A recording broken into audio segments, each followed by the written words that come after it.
교회에서 헌금 얘기만 나오면 긴장하는 분들이 있습니다. 혹시 헌금을 강요하는 것은 아닌가 의심의 눈초리를 보내는 분들도 있습니다. 그리고 참 많은 분들이 헌금에 대한 부담감을 느끼고 있습니다. 최근에 한국목회자협의회가 펴낸 한국교회 분석 리포트라는 책을 보니까 교인들 가운데 교회에 나가지 않는 이유를 설문조사해서 실어놨습니다. 첫 번째 이유가 목회자들에 대한 좋지 않은 이미지가 있다는 거예요. 19.6%. 두 번째, 교인들이 배타적이고 이기적이어서가 17.7%. 주로 목회자에게 실망하거나 상처를 받았다거나 또 교인들 사이에 서로 상처를 받았다거나 그런 것들이 주를 이루고 그 다음 세 번째가 헌금을 강조해서 17.6%입니다. 그러니까 뜻밖의 교인들 가운데 교회에 나기가 싫어지고 실제로 교회를 나오지 않는 이유 가운데 하나, 굉장히 중요한 이유 가운데 하나가 교회가 자꾸 헌금 얘기하고 헌금을 강조하기 때문에 그렇다는 것입니다. 그렇습니다. 교인들은 대체로 교회가 헌금에 대해서 말하는 것에 부정적인 반응을 많이 보입니다. 이런 분위기를 알고 있기 때문에 목회자들도 그렇고 교인들도 그렇고 헌금 설교는 은혜가 되지 않는다, 그런 분위기가 확산되어 있습니다. 어떤 분들은 헌금 설교는 교회 성장에 도움이 안 되고 오히려 방해까지 된다, 그렇게 생각하는 분들도 많습니다. 그래서 목회자들 가운데 가급적이면 헌금 설교를 안 하려고 하는 풍조가 있는 것도 사실입니다. 여러분, 헌금 설교는 하면 안 될까요? 가급적 헌금 설교는 하지 말아야 될까요? 물론 잘못된 헌금 설교, 예를 들어서 헌금을 많이 거두기 위한 설교나 헌금을 강요하는 설교는 하지 말아야죠. 그렇지만 헌금에 대한 바른 설교는 꼭 필요합니다. 우선 성경에 헌금에 대한 말씀이 참 많이 나오기 때문이에요. 구약 성경을 보면 제사 드릴 때 제물을 드리라는 말씀이 많이 나옵니다. 성막이나 성전을 지을 때 예물을 드리라는 명령도 참 많이 나옵니다. 신약 성경을 보면 헌금에 관한 이야기가 많이 나옵니다. 예루살렘 교회의 헌금 이야기, 선교와 구제에 대한 헌금 이야기, 그리고 헌금에 대한 올바른 자세와 같은 말씀들이 참 많이 나옵니다.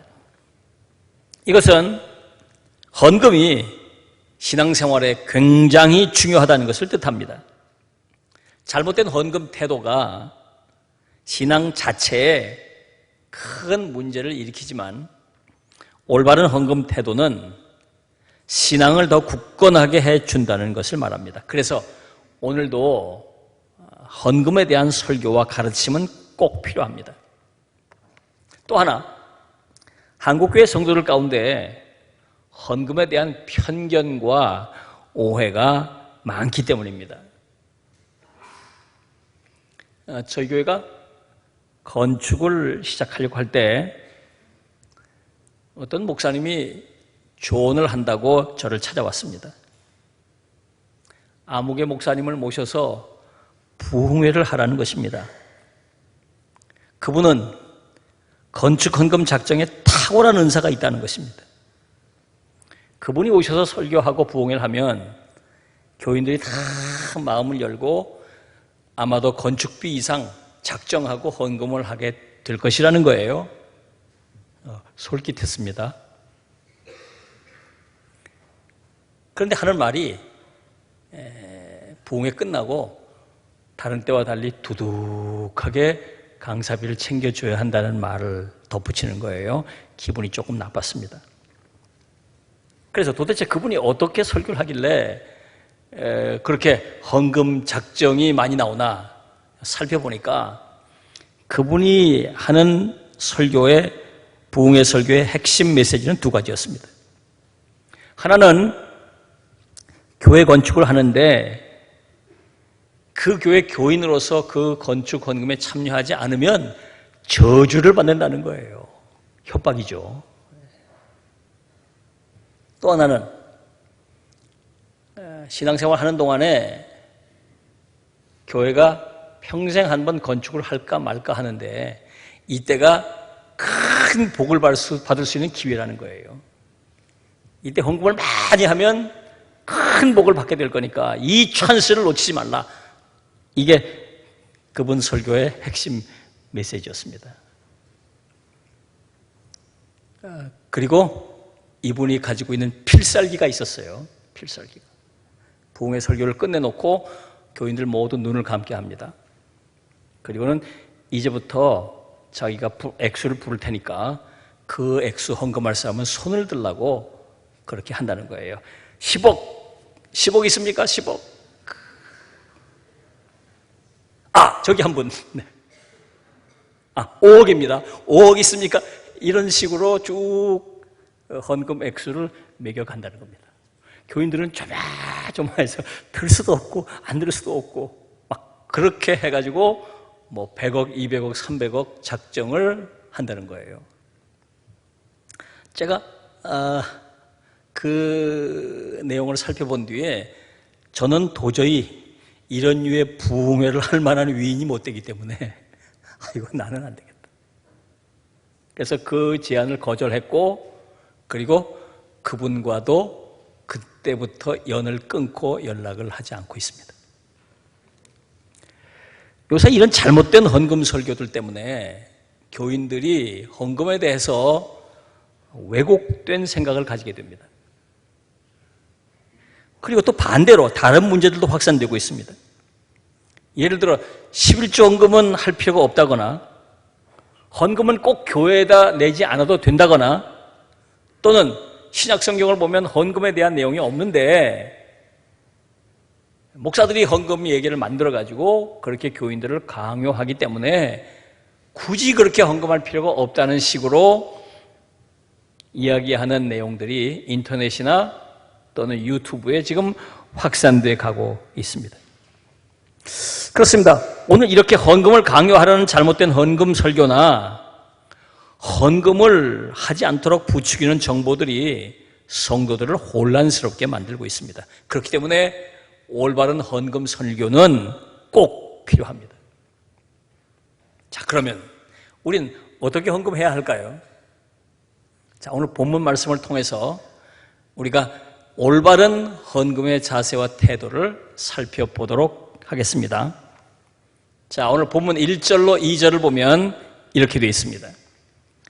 예수께서 눈을 들어 부자들이 헌금함에 헌금 넣는 것을 보시고 또 어떤 가난한 과부가 2렙돈 넣는 것을 보시고 그랬습니다. 예수님께서 부자와 가난한 과부가 헌금하는 것을 보셨다는 것입니다. 같은 얘기가 마가복음 12장엔 보다 자세하게 설명되어 있습니다. 41절을 보면 이렇게 되어 있습니다.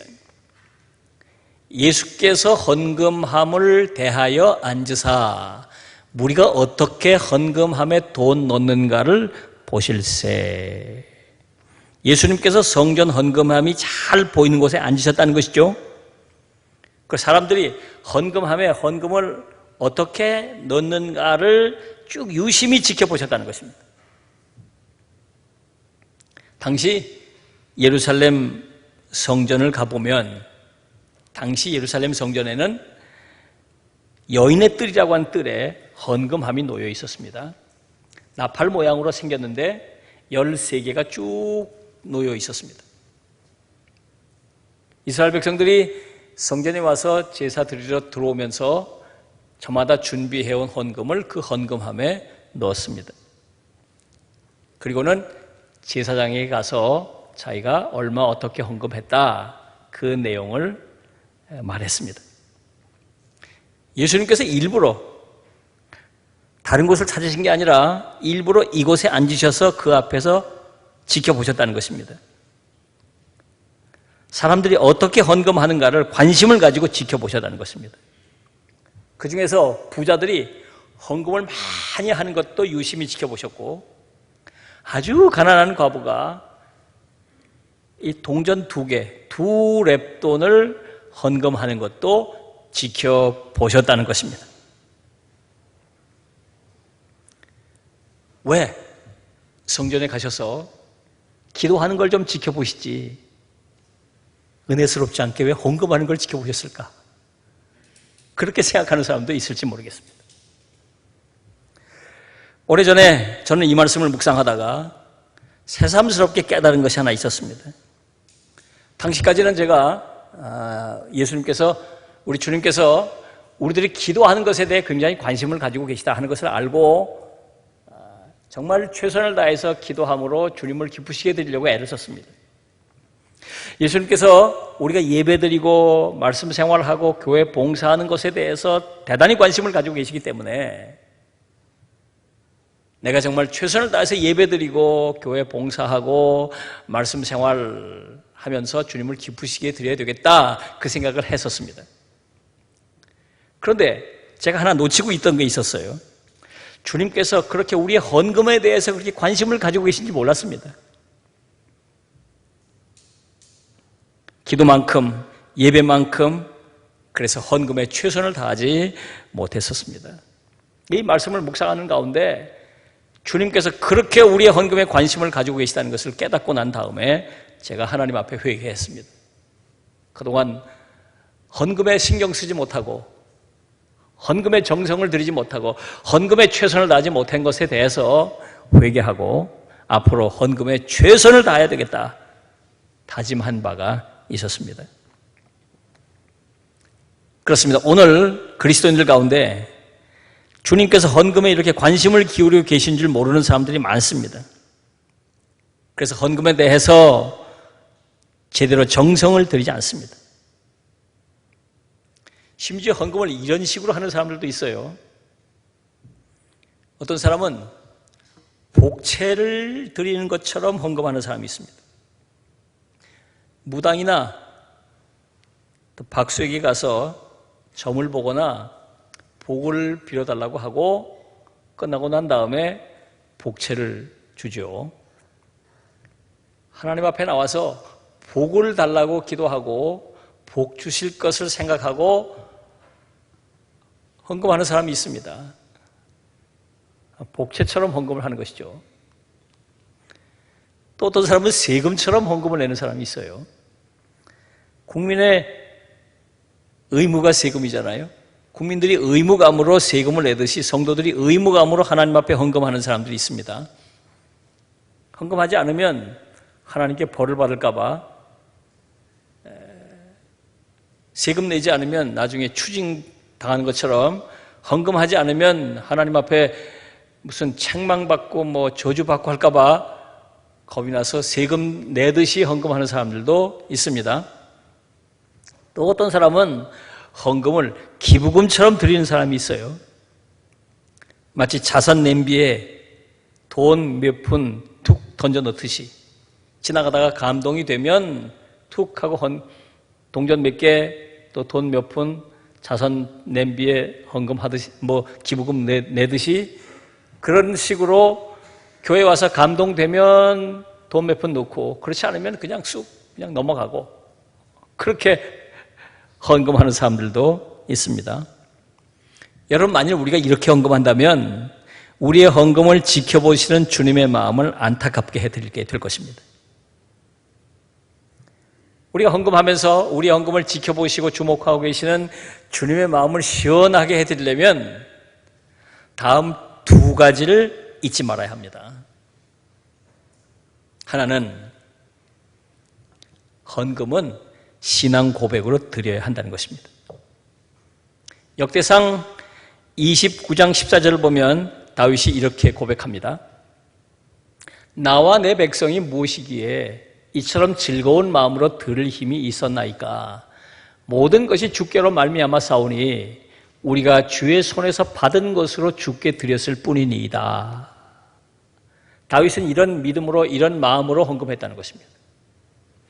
여러분, 헌금은 내 것을 하나님께 드리는 게 아니고 내가 하나님께 다 받은 것 가운데 일부를 하나님께 드린다. 주님께 받은 것을 주님께 드립니다라고 하는 신앙 고백으로 헌금해야 한다는 것입니다. 또 하나는 헌금은 감사로 드려야 한다는 것입니다. 고린도후서 2장 12절을 보면 바울이 이렇게 말씀하고 있습니다. 사람들이 하나님께 드리는 많은 감사로 말미암아 넘쳤느니라 그랬어요. 헌금을 작정했는데 헌금이 작정한 것 생각했던 것보다 훨씬 많이 넘치게 나왔다는 거예요.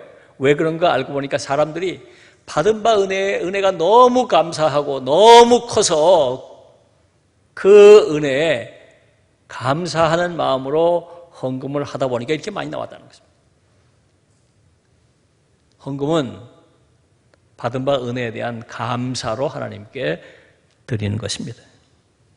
우리 이렇게 주님의 것을 주님께 드린다는 자세로 헌금하면, 받은 바 은혜에 대한 감사로 헌금한다면 주님께서 우리의 헌금을 지켜보실 때 기뻐하실 것입니다. 자, 오늘 본문을 보면 예수님께서 헌금을 비교하신 말씀이 기록되어 있습니다. 주님께서 성전에서 헌금하는 사람들을 지켜보시면서 그 중에 두 종류의 사람의 헌금을 비교하셨습니다. 한 종류는 부자들이고 다른 한 종류는 가난한 과부입니다. 우선 부자는 부자답게 헌금을 많이 했어요. 굉장히 큰 액수로 헌금했습니다. 당시 부자들이 자기를 과시하려고 하는 생각에 자기 믿음을 드러내려고 헌금들을 많이 했습니다. 예수님께서 그 많은 헌금한 것을 칭찬하지 않으셨습니다. 또 문제라고 말씀하지도 않으셨어요. 가진 돈 가운데 받은 바 은혜를 생각하면 그 정도 헌금할 수 있겠다. 다음으로 가난한 과부는 2렙돈을 헌금했습니다. 한 렙돈은 노동자 하루 임금인 한 데나리온의 128분의 1 수준이에요. 가장 작은 동전이었는데 하루 임금의 128분의 1. 당시에는 정말 임금이 쌌기 때문에 그 동전의 가치가 굉장히 쌌습니다. 오늘 노동자 임금을 10만 원으로, 하루 노동자 임금을 10만 원으로 생각한다면 128분의 1이니까 한 781원 정도 되는 것입니다. 2렙돈을 헌금했다고 하니까 우리 돈으로 1562원 정도를 헌금한 것입니다. 당시 이 2렙돈 가지고는 겨우 석류 하나 살 수 있을 정도의 가치예요. 조그만 석류 하나. 빵도 못 사고 그저 석류 하나 살 정도의 아주 작은 값어치입니다. 그걸 헌금했다는 것입니다. 그런데 왜 과부는 2렙돈을 헌금했을까요? 당시 성전에서는 헌금할 때 가장 작은 동전이 한 렙돈이잖아요. 이 렙돈이잖아요. 그런데 한 렙돈은 헌금하지 못하게 했어요. 2렙돈 이상 헌금하게 했습니다. 그러니까 지금 가난한 과부가 성전에 와서 예배 드리면서 성전에서 할 수 있는 최소의 액수를 드린 것입니다. 주님께서 이 과부의 형편을 잘 알고 계셨습니다. 4절을 보면 이 과부는 그 가난한 중에서 자기가 가지고 있는 생활비 전부를 넣었느니라 말씀하셨습니다. 그러니까 2렙돈은 이 과부의 생활비였던 것입니다. 다시 말하면 이 2렙돈 헌금하고 나면 이 과부는 그날 하루 굶어야 해요. 더 이상 생활비가 없는 상태를 말하는 것입니다. 부자는 큰 액수로 헌금을 했고 이 가난한 과부는 가장 작은 헌금을 한 것입니다. 그런데 예수님께서 뭐라고 말씀하셨냐면 이 가난한 과부가 여기 헌금한 모든 사람들보다 가장 헌금을 많이 했다고 말씀하신 것입니다. 가장 적게 헌금한 사람을 가장 많이 헌금했다고 말씀하신 것이죠. 이건 역설입니다. 무슨 뜻일까요? 자, 주님께서 우리의 헌금을 보실 때 액수를 보시는 게 아니라 그 안에 담겨 있는 마음을 보셨다는 것입니다. 헌금의 양을 보시는 게 아니라 헌금의 질을 보신다는 것이에요. 헌금에 어떤 마음을 담느냐, 헌금에 담긴 그 마음을 보신다는 것입니다. 그 마음을. 이 점이 중요한 점이에요. 사도 바울은 주님의 이런 가르침을 헌금하는 자세로 풀어서 가르쳐주고 있습니다. 고린도후서 9장 7절을 보면 각각 그 마음에 정한 대로 할 것이요 인색함으로나 억지로나 하지 말지니 하나님은 즐겨내는 자를 사랑하시느니라 말씀했습니다. 자, 이 말씀을 보면 헌금은 얼마 해야 한다는 내용이 없습니다. 각자가 마음에 정해야 한다는 것입니다. 예를 들면 교회가 건축을 할 때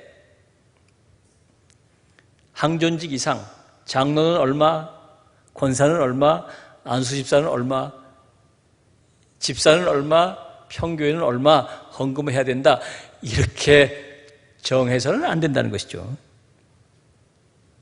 교회 와서 헌금할 때 연봉 얼마 이상은 얼마, 얼마 이하는 얼마, 이런 식으로 교회가 헌금 액수를 이렇게 정해가지고 제시하는 것 성경적이지 않다는 것입니다. 저희가 신학교 다닐 때만 해도 그때 헌금들을 많이 그렇게 했어요. 목사님들이 대신방 집에 다니면서 이 집은 수입이 얼마니까 11조 얼마는 해야지, 그렇게 말씀하고 축복하고 그렇게 기도해주고 그런 때가 있었어요, 옛날에. 잘못된 것이죠. 그건 성경적이지 아니에요. 성경적인 건 아닙니다. 각자가 하나님 앞에 기도하면서 각자가 정한다는 것입니다. 그런데 이렇게 헌금을 마음으로 작정할 때 주의할 것이 있다는 것이에요. 한마디로 말하면 마음을 다해서 해야 한다는 것입니다. 그렇게 작정하고 그렇게 헌금할 때 우리의 마음이 즐거워야 한다는 것입니다. 행여 인색하게 헌금해서 마음에 찜찜함이 남아서는 안 된다는 것입니다. 억지로 마지못해 헌금해서 마음이 불편해서는 안 된다는 것입니다. 그래서 우리가 헌금할 때 중요한 것은 우리의 마음을 살펴봐야 합니다. 내가 마음을 다해서 헌금을 했는지, 헌금한 뒤에 하나님 앞에서 우리의 마음이 무엇인가 찜찜함이 있거나 불편함이 있으면 안 됩니다. 헌금을 작정하고 헌금을 드린 뒤에 하나님 앞에서 우리의 마음이 즐거워야 한다 그 말입니다. 즐거워야 한다는 것입니다. 예수님께서 우리에게 가르쳐 주신 중요한 헌금의 가르침입니다. 자, 오늘 본문 말씀에서 한 가지 의문을 품을 수 있을 것입니다. 왜 예수님께서는 자기 생활비 전체를 헌금함에 넣는 것을 칭찬하셨는가 하는 것이, 헌금한 뒤에 당장 생활비가 한 푼 없어서 굶을 처지에 놓인 사람, 그 사람 헌금을 잘했다고 칭찬하셨다 그 말입니다. 왜 그러셨을까요? 저 같았으면 말렸을 거예요. 예수님께서는 그냥 지켜보셨습니다. 그리고 잘했다고 칭찬하셨습니다. 자, 먼저 당시 과부의 형편을 살펴볼까요? 2000년 전 이스라엘 땅에서 여성은 독자적인 경제활동을 할 수가 없었습니다. 장사를 한다거나 노동자로 취업해서 일한다거나 일용직 노동자로 일할 수가 없었습니다. 땅을 소유해서 농사를 짓거나 목축도 할 수가 없었습니다. 그저 남편이 벌어다주는 돈, 아니면 아들이 벌어다주는 돈 가지고 생활하는 것이, 생계를 이어가는 것이 전부였습니다. 그러다가 남편이 세상 떠난 거예요.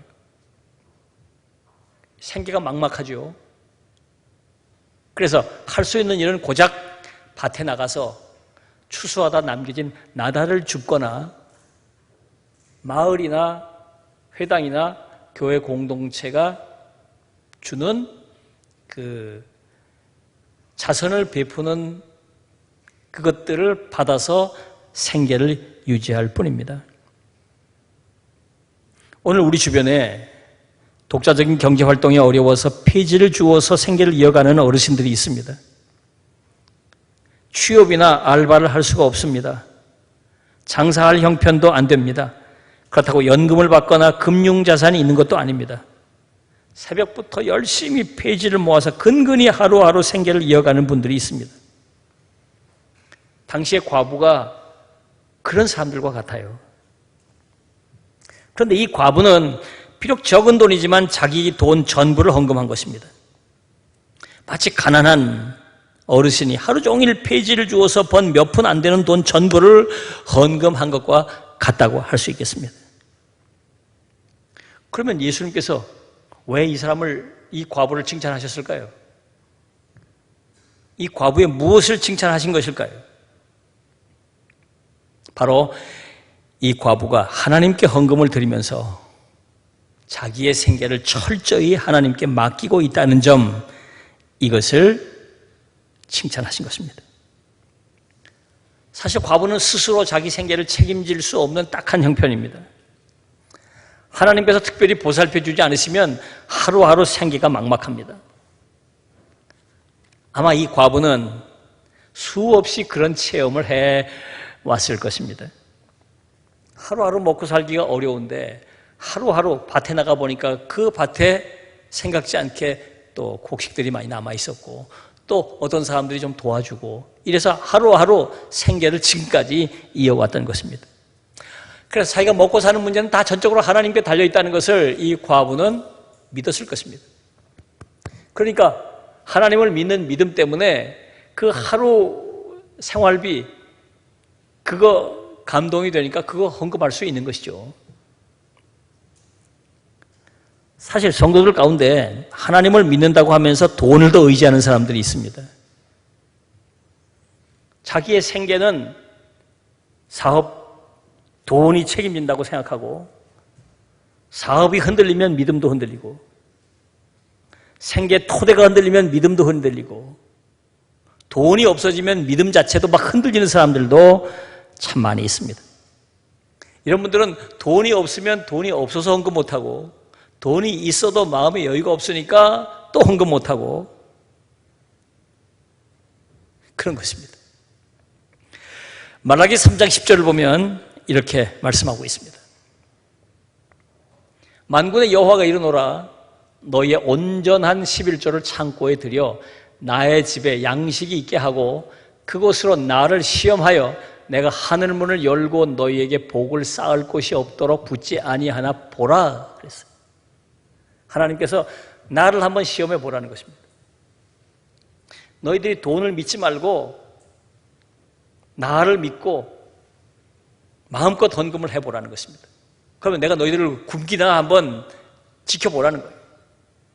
너희들이 이 땅에 사는 동안 헌금해서 가난해지고 그것 때문에 못 먹고 그것 때문에 굶어 죽는 일이 있나 없나 한번 보라는 거예요. 무슨 말일까요? 하나님을 믿고 의지하면서 헌금하는 일, 기쁜 마음으로 하라는 것입니다. 그렇습니다. 헌금은 돈보다 하나님을 의지하는 사람들이 할 수 있는 것입니다. 부자라고 다 헌금하는 게 아니에요. 가난한 사람이라고 헌금 못하는 게 아닙니다. 하나님께 자신의 삶을 온전히 의탁할 수 있는 사람들, 그들이 헌금할 수 있는 것입니다. 그래서 헌금은 믿음으로 하는 것입니다. 하나님께서 이 과부의 이 믿음을 칭찬하신 것입니다. 우리가 헌금할 때 이런 믿음이 필요합니다. 하나님께서 내 생계를 책임져 주실 것을 믿고, 내 일터와 사업을 책임져 주실 것을 믿고, 내 노후를 책임져 주실 것을 믿고 기쁜 마음으로 하나님께 헌금해야 한다, 그 말입니다. 자, 사랑하는 여러분, 하나님께서 우리의 헌금을 지켜보신다는 사실을 잊지 마시기 바랍니다. 마음을 다해서 헌금하시고 믿음으로 하나님께 헌금하셔서 하나님 걸 기쁘시게 드리고 여러분들이 더욱더 하나님 앞에 칭찬받는 신앙생활을 하시기를 주님의 이름으로 부탁합니다.